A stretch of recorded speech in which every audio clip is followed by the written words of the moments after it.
ಸ್ನೇಹಿತರೆ ನಮಸ್ಕಾರ.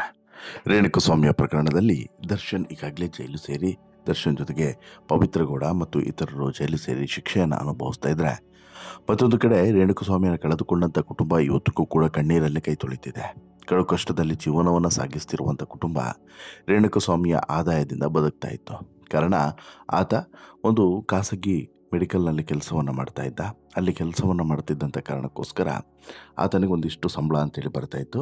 ಪರಿಣಾಮ ಆ ಕುಟುಂಬ ನಿರ್ವಹಣೆ ಸಾಗ್ತಾ ಇತ್ತು. ಆದರೆ ಯಾವಾಗ ರೇಣುಕಸ್ವಾಮಿಯ ಹತ್ಯೆ ಆಯಿತು, ಅದಾದ ಬಳಿಕ ಕುಟುಂಬ ಒಂದು ರೀತಿಯಲ್ಲಿ ಆರ್ಥಿಕವಾದಂಥ ಸಂಕಷ್ಟಕ್ಕೆ ಸಿಲುಕಿದೆ. ಹೀಗಾಗಿ ಚಳ್ಳಕೆರೆಯ ಶಾಸಕ ಟಿ ರಘುಮೂರ್ತಿಯವರು ಇತ್ತೀಚೆಗೆ ಈ ಕುಟುಂಬವನ್ನು ಭೇಟಿ ಮಾಡಿ ಒಂದಷ್ಟು ಪರಿಹಾರವನ್ನು ಕೂಡ ಕೊಟ್ಟು ಬಂದಿದ್ದಾರೆ. ಜೊತೆಗೆ ಮತ್ತೊಂದು ಭರವಸೆಯನ್ನು ಕೂಡ ಕೊಟ್ಟಿದ್ದಾರೆ. ಅದೇನು ಅಂತ ಹೇಳಿದ್ರೆ, ರೇಣುಕಸ್ವಾಮಿ ಪತ್ನಿಗೆ ಒಂದು ಕೆಲಸದ ಭರವಸೆ.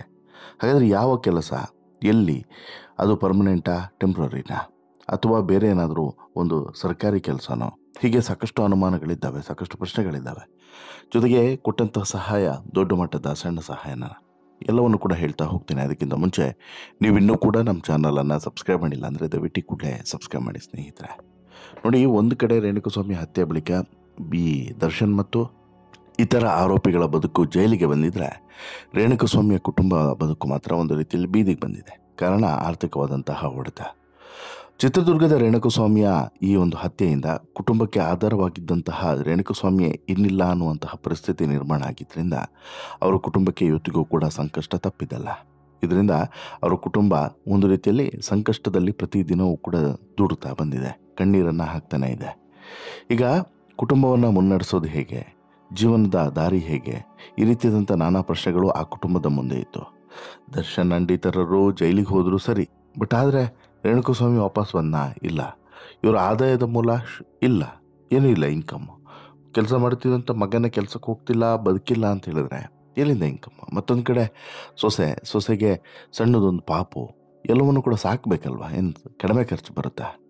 ಹೇಗೆ ಸಾಕೋದು ಅನ್ನುವಂತಹ ಟೆನ್ಷನ್ ಒಂದು ಕಡೆ. ಹೀಗಾಗಿ ಇಲ್ಲಿ ಈಗ ಒಂದು ನಿರಂತರವಾದಂಥ ಸಂಕಷ್ಟದಿಂದ ದಿನವನ್ನು ದೂಡುತ್ತಿದ್ದಂಥ ಕುಟುಂಬಕ್ಕೆ ಒಂದು ಭರವಸೆ ಆಗಿರುವಂಥದ್ದು, ಅಥವಾ ಭರವಸೆಯ ಆಶಾಕಿರಣವಾಗಿ ಬಂದಿರುವಂಥದ್ದು ಇದೇ ಶಾಸಕ ರಘುಮೂರ್ತಿಯವರು. ಹೌದು, ಈಗ ರೇಣುಕಸ್ವಾಮಿಯ ಪತ್ನಿ ಸಹನಾಗೆ ಒಂದು ಕೆಲಸದ ಭರವಸೆಯನ್ನು ಕೊಡೋದ್ರ ಜೊತೆಗೆ ಮತ್ತೊಂದು ಆರ್ಥಿಕವಾದಂಥ ಒಂದಷ್ಟು ಸಹಾಯವನ್ನು ಕೂಡ ಮಾಡಿ ಹೋಗಿದ್ದಾರೆ ಶಾಸಕ ಟಿ ರಘುಮೂರ್ತಿಯವರು, ಕಾಂಗ್ರೆಸ್ನ ಶಾಸಕ ಚಳ್ಳಕೆರೆ. ಇದರಿಂದ ರೇಣುಕಸ್ವಾಮಿ ಕುಟುಂಬಕ್ಕೆ ಸಹಾಯ ಆಗಲಿ ಅನ್ನೋದು ರಘುಮೂರ್ತಿಯವರ ಒಂದು ಆಲೋಚನೆ ಅಂತಲೂ ಕೂಡ ಹೇಳ್ಬೋದು.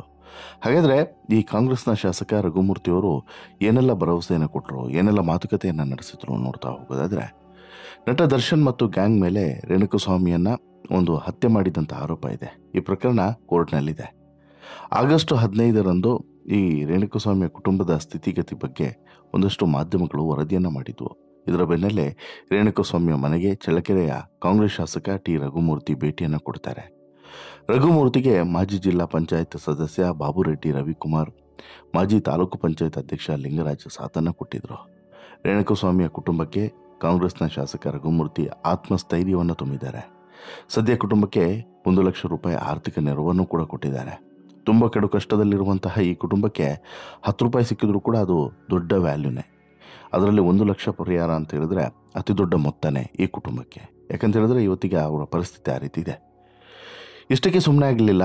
ಇದೇ ವೇಳೆ ರೇಣುಕಸ್ವಾಮಿಯ ಪತ್ನಿ ಸಹನಾಗೆ ಕೆಲಸವನ್ನು ಕೊಡಿಸುವಂಥ ಭರವಸೆಯನ್ನು ಕೂಡ ರಘುಮೂರ್ತಿಯವರು ಕೊಟ್ಟು ಬಂದಿದ್ದಾರೆ. ಇದು ತುಂಬ ಗಮನಿಸಬೇಕಾದಂಥ ಅಂಶ. ಮುರುಘಾ ಮಠದ ಆಡಳಿತಾಧಿಕಾರಿ ಶಿವಯೋಗಿ ಕಳಸದವರಿಗೆ ಕರೆಯನ್ನು ಮಾಡಿ ಮಠದ ಸಂಸ್ಥೆಯಲ್ಲಿ ಸಹನಾಗೆ ಕೆಲಸವನ್ನು ಕೊಡುವಂತೆ ಮನವಿಯನ್ನು ಮಾಡಿದ್ದಾರೆ. ಜೊತೆಗೆ ಸಿರಿಗೆರೆ ತರಳಬಾಳು ಮಠದ ಸಂಸ್ಥೆಯಲ್ಲೂ ಕೂಡ ಪ್ರಯತ್ನಕ್ಕೆ ಸಲಹೆಯನ್ನು ಕೊಟ್ಟಿದ್ದಾರೆ. ಇನ್ನು ಕೊನೆಯ ಪಕ್ಷ ಸರ್ಕಾರಿ ಅನುದಾನಿತ ಸಂಸ್ಥೆಯಲ್ಲಿ ಕ್ಲರ್ಕ್ ಪೋಸ್ಟ್ ಆದರೂ ಕೂಡ ಕೊಡಿಸ್ತೀನಿ ಅನ್ನುವಂಥ ಭರವಸೆಯನ್ನು ಕೊಟ್ಟು ಬಂದಿದ್ದಾರೆ ಸಹನೆಗೆ. ರೇಣುಕಸ್ವಾಮಿಯ ತಂದೆ ಕಾಶಿನಾಥಯ್ಯ ಈ ಬಗ್ಗೆ ಪ್ರತಿಕ್ರಿಯೆಯನ್ನು ಕೊಟ್ಟಿದ್ದಾರೆ. ಇದು ಖಾಸಗಿ ನ್ಯೂಸ್ ಚಾನಲ್ನ ವರದಿಯ ಪರಿಣಾಮ ಶಾಸಕ ರಘುಮೂರ್ತಿಯವರು ಮನೆಗೆ ಬಂದಿದ್ದರು. ಅವರು ನಮ್ಮ ಕಷ್ಟವನ್ನು ಕೇಳಿದ್ದಾರೆ. ರಘುಮೂರ್ತಿಯವರು 1 ಲಕ್ಷ ರೂಪಾಯಿ ಆರ್ಥಿಕ ನೆರವನ್ನು ಕೂಡ ಕೊಟ್ಟಿದ್ದಾರೆ. ಸೊಸೆ ಸಹನೆಗೆ ಕೆಲಸ ಕೊಡಿಸುವಂಥ ಭರವಸೆಯನ್ನು ಕೂಡ ಕೊಟ್ಟಿದ್ದಾರೆ. ಅವರಿಗೆ ಹಾಗೂ ನಿಮ್ಮ ಚಾನಲ್ಗೆ ಧನ್ಯವಾದ ಅಂತ ಹೇಳ್ಬಿಟ್ಟು TV9 ವಾಹಿನಿಗೆ ಧನ್ಯವಾದವನ್ನು ಸಲ್ಲಿಸಿದರು. ಇದರ ಜೊತೆಗೆ ಇಲ್ಲಿ ಪ್ರಮುಖವಾಗಿ ಕಾಂಗ್ರೆಸ್ನ ಶಾಸಕ ರಘುಮೂರ್ತಿಯವರ ನಿರ್ಧಾರಕ್ಕೆ ಒಂದು ರೀತಿಯಲ್ಲಿ ಜನರ ಮೆಚ್ಚುಗೆ ವ್ಯಕ್ತವಾಗ್ತಿದೆ. Okay fine. ಈಗ ಹತ್ಯೆ ಆಯಿತು. ಹತ್ಯೆ ಆಗಿ ರೇಣುಕಸ್ವಾಮಿಯ ಕುಟುಂಬವೇ ಇದೀಗ ಒಂದು ರೀತಿಯಲ್ಲಿ ಬೀದಿಗೆ ಬರುವಂಥ ಪರಿಸ್ಥಿತಿ ನಿರ್ಮಾಣ ಆಯಿತು. ಆದರೆ ಇಲ್ಲಿ ರೇಣುಕಸ್ವಾಮಿಯ ಕುಟುಂಬ ಬೀದಿಗೆ ಬರಬೇಕು ಅನ್ನೋದು ಇವರ ಉದ್ದೇಶ ಆಗಿರಲಿಲ್ಲ. ಬಟ್ ಆದರೆ ಪರಿಸ್ಥಿತಿ ಆ ರೀತಿ ಮಾಡಿಬಿಟ್ಟಿದೆ. ಈ ಇಡೀ ಕುಟುಂಬದ ನಿರ್ವಹಣೆ ಇದೆಯಲ್ಲ, ಅಷ್ಟು ಈಸಿ ಅಲ್ಲ. ಒಂದು ದಿನಕ್ಕೆ ಇವತ್ತಿಗೆ ಅದು ಕೂಡ ಸಣ್ಣ ಪಾಪ ಇರುವಂಥದ್ದು. ಏನಿಲ್ಲ ಅಂತ ಹೇಳಿದ್ರು ಒಂದು 500-600 ರೂಪಾಯಿ ಖರ್ಚು ಬರ್ತದೆ.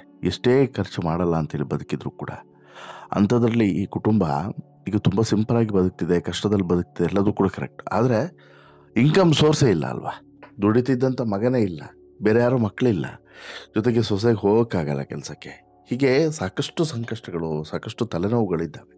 ಹೀಗಾಗಿನೇ ಈಗ ಎಷ್ಟು ದಿನ ಅಂತ ಹೇಳ್ಬಿಟ್ಟು ಸಹಾಯವನ್ನು ಮಾಡೋಕ್ಕೆ ಸಾಧ್ಯ ಅಲ್ವಾ. ಪ್ರತಿದಿನ ಬಂದು ಎಲ್ಲರೂ ಕೂಡ 1 ಲಕ್ಷ ಕೊಡ್ತಾ ಇರೋಕ್ಕೆ ಸಾಧ್ಯನಾ? 1 ಲಕ್ಷ ಬೇಡ, 100 ರೂಪಾಯಿ ಕೊಡೋಕ್ಕೂ ಕೂಡ ಸಾಧ್ಯವಿಲ್ಲ. ಪ್ರತಿನಿತ್ಯವೂ ಕೂಡ ಒಬ್ಬೊಬ್ಬರು ಬಂದು. ಆ ಕಾರಣಕ್ಕೋಸ್ಕರನೇ ಈಗ ಹಿಂಗೂ ಮಗು ಕೂಡ ದೊಡ್ಡ ಆಗ್ತಿದೆ. ಮಗುವನ್ನು ಇವರು ಸಾಕಿ ಸಲಹಿದ್ರೆ ಹಾಗೆ ರೇಣುಕಸ್ವಾಮಿಯ ಪತ್ನಿ ಅಟ್ಲೀಸ್ಟ್ ಹೋಗಿ ಕೆಲಸವನ್ನು ಮಾಡಿದರೆ ಬದುಕಾದರೂ ಒಂದು ಹಂತಕ್ಕೆ ಬರ್ತದೆ, ದಾರಿಗೆ ಬರ್ತದೆ ಅನ್ನೋದು ಇವರ ನಿರೀಕ್ಷೆ. ಈ ನಿಟ್ಟಿನಲ್ಲಿ ಈಗಾಗಲೇ ಪ್ರಯತ್ನಗಳು ನಡೆದಿದ್ದಾವೆ ಅನ್ನೋದು ಖುಷಿಯ ವಿಚಾರ. ಕಾಂಗ್ರೆಸ್ ಶಾಸಕ ಇನಿಷಿಯೇಟಿವನ್ನು ತೆಗೆದುಕೊಂಡಿದ್ದಾರೆ. 2 ಮಠದ ಬಳಿ ಮಾತನಾಡಿದ್ದಾರೆ. 2 ಮಠದಲ್ಲೂ ಕೂಡ ಆಗದೇ ಇದ್ದರೆ ಕೊನೆಗೆ ಸರ್ಕಾರಿ ಉದ್ಯೋಗವನ್ನು, ಕಾಂಟ್ರಾಕ್ಟ್ ಬೇಸಿಸ್ ಸರ್ಕಾರಿ ಉದ್ಯೋಗವನ್ನಾದರೂ ಕೂಡ ಕೊಡಿಸ್ತೀನಿ ಅನ್ನುವಂಥ ಭರವಸೆಯನ್ನು ಕೊಟ್ಟು ಬಂದಿದ್ದಾರೆ. ಈ ರಾಜಕಾರಣಿಗಳ ಭರವಸೆಯ ಮಾತುಗಳಿದ್ದಾವಲ್ಲ, ಇದು ಈಡೇರೋದು ಕಷ್ಟ. ಬಟ್ ರಘುಮೂರ್ತಿಯವರ ವಿಚಾರದಲ್ಲಿ ಹಾಗಾಗುತ್ತಾ ಕಾದು ನೋಡಬೇಕು. ಬಟ್ ನಿಮಗೆ ಏನನ್ಸುತ್ತೆ ಸ್ನೇಹಿತರೆ? ಶಾಸಕ ರಘುಮೂರ್ತಿಯವರು ಹೋಗಿ 1 ಲಕ್ಷದ ಸಹಾಯವನ್ನು ಕೊಟ್ಟಿರುವಂಥದ್ದು, ಜೊತೆಗೆ ಕೆಲಸದ ಭರವಸೆಯನ್ನು ಕೊಟ್ಟಿರೋದ್ರ ಬಗ್ಗೆ ನಿಮಗೇನು ಅನಿಸುತ್ತೆ?